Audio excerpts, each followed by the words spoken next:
आगामी लोकसभेसाठी भाजपची विशेष रणनीती। उपमुख्यमंत्री देवेंद्र फडणवीसांचा राज्यभरात मॅरेथॉन दौरा, तर फेब्रुवारीपासून फडणवीसांच्या रोज 3 सभा होणार। मागासवर्गीय आयोगाची बैठक संपली। पुढच्या आठवड्यात सर्वेक्षणाची चाचणी होण्याची शक्यता, तर पुढची बैठक येत्या 4 तारखेला होणार।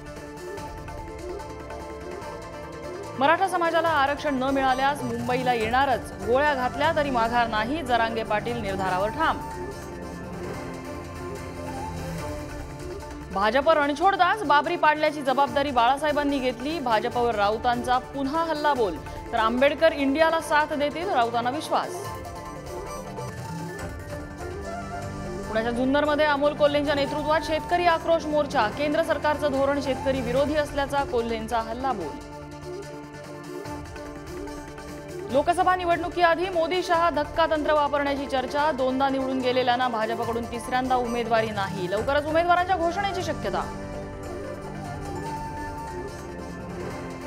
अयोध्येतील राम मंदिराची पहिली झलक समोर। 22 जानेवारीला पंतप्रधान नरेंद्र मोदींच्या हस्ते मुख्य प्राणप्रतिष्ठापना सोहळा होणार। भारत जोडो यात्रेच्या दुसऱ्या टप्प्यातल्या नावात बदल, आता राहुल गांधी भारत न्याय यात्रा काढणार।